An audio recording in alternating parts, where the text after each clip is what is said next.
At long last, the struggle for the fate of the galaxy has been decided. The Overmind lies dead, but our homeworld, Aiur, once the shining jewel of the Protoss, lay in ruins.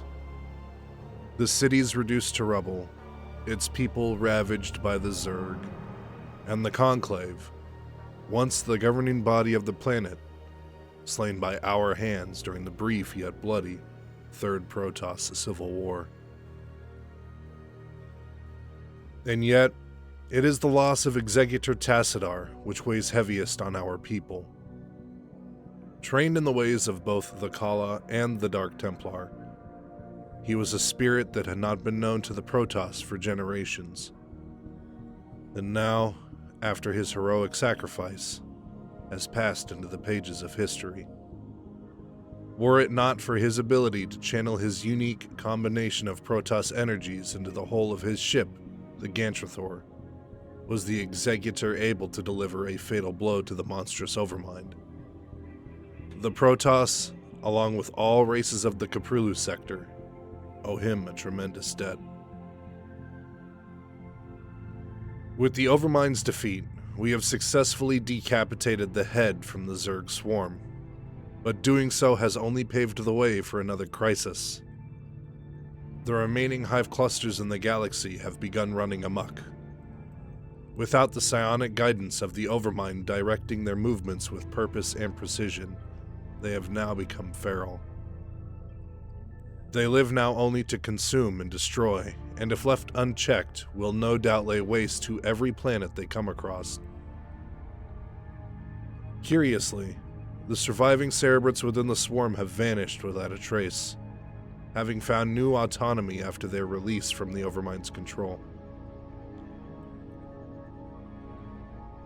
As one chapter of the galactic struggle against the Zerg ends, another soon begins, and this time we assume command as a newly appointed, unnamed Executor. We hope to take a more direct role in safely shepherding the survivors of this great and terrible war to rebuild our once exemplary existence. Aiur will shine once again. The heroes of our great struggle against the Overmind convene to a council in the remains of a surviving Protoss installation. Present at this council are Zeratul, Aldaris, Phoenix, Artanis, and of course, Big Jim Raynor. Greetings, Executor. Though we all grieve for the loss of mighty Tassadar, we must find the resolve to carry on. He sacrificed himself to destroy the Overmind, but many Zerg still rage across our ruined homeworld. Without the Conclave to lead us, or the protection of our great fleets, it seems we must fend for ourselves. Aldaris welcomes us to our first council as Executor with a briefing on the severity of our situation.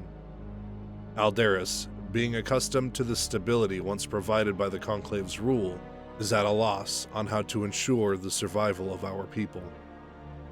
Aldaris is correct, Executor. As we have both seen, the Zerg will not halt their rampage until every last one of us is dead.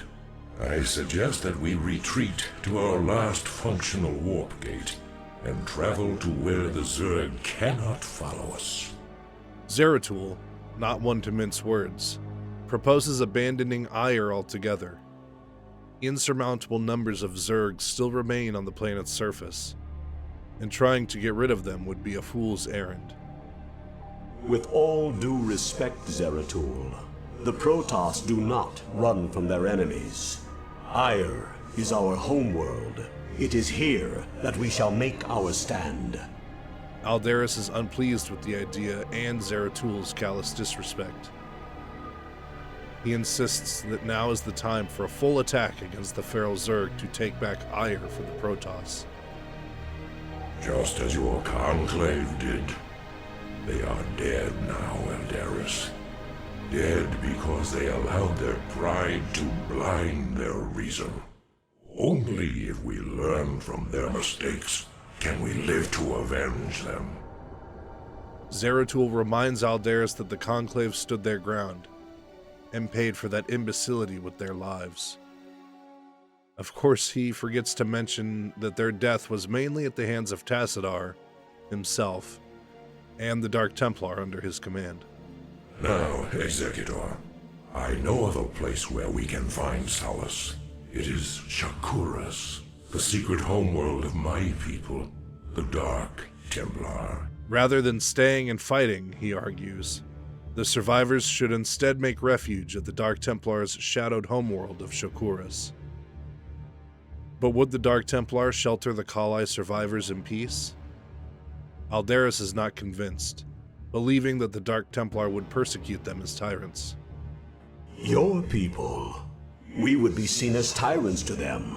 Why would they shelter us? Have I not pledged myself to your cause?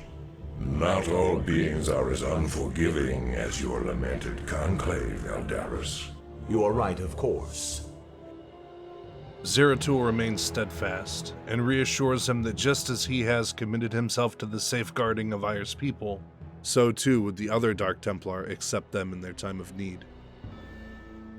The argument between the two abates as Aldaris presents us with Aiur's new Praetor, Artanis, who, as the newly appointed Praetor, says it is his responsibility to lead the survivors on Aiur through the warp gates.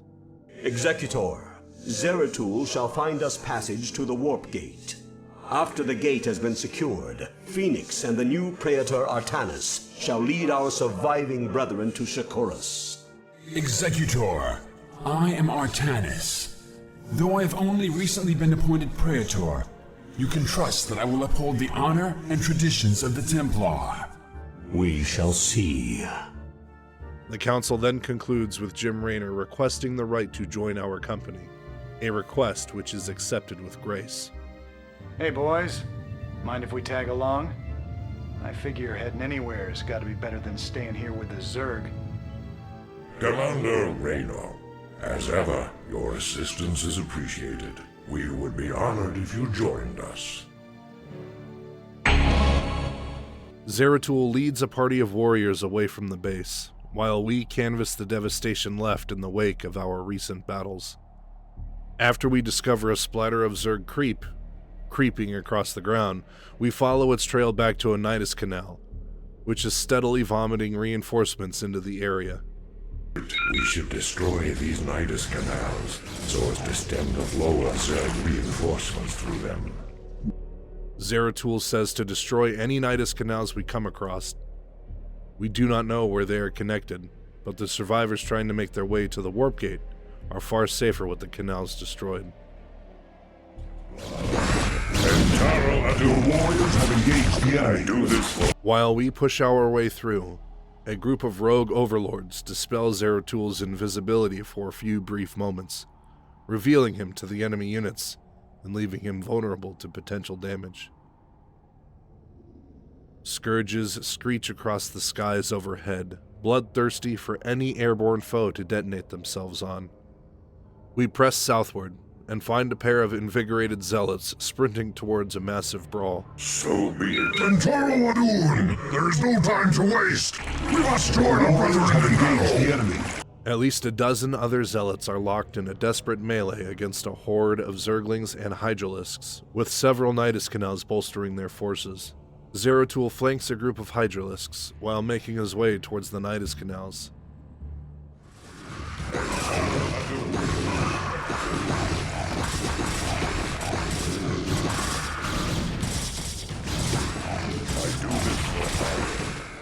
We rally our survivors to head east, where we find a couple more Dragoons waiting for help, along with a couple more Zealots trying to destroy a Nidus canal. They join up with us without delay, as we encounter a couple of Ultralisks while advancing north. They are as brutal and deadly as ever, but soon fall to Zeratul and his warriors.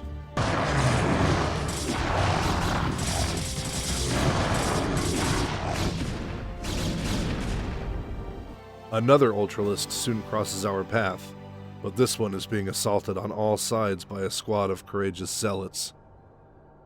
Zeratul finds relief in seeing our brethren continuing to fight, instead of running away.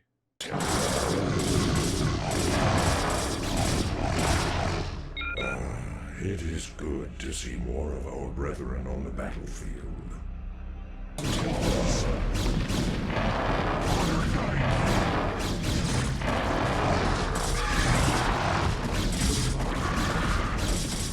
Eventually, our caravan comes upon the remains of a Protoss base being manned by a group of Templar protecting the survivors here. This is all that remains of our forces in this province. We have found the location of the warp gate, but there is a sizable Zerg force blocking the way. The Templar reveals to us the location of the warp gate that we have been searching for. We send forth some scouts to investigate the Zerg forces in front of us, and in doing so, one of our most grievously wounded zealots sacrifices himself to discover the strength of the Zerg defending a Nidus Canal. With their location revealed, we drop down a Templar's psionic storm onto the lot of them.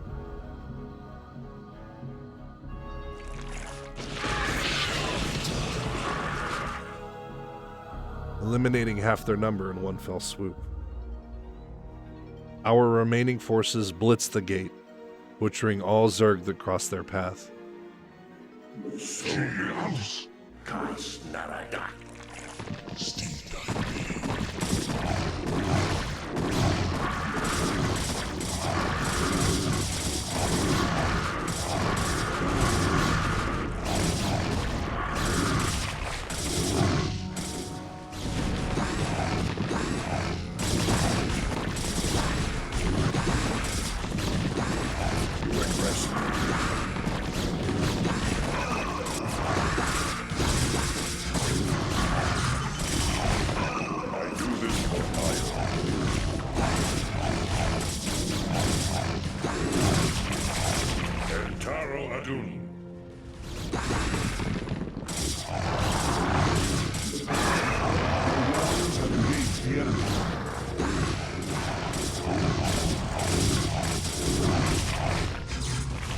It will be done.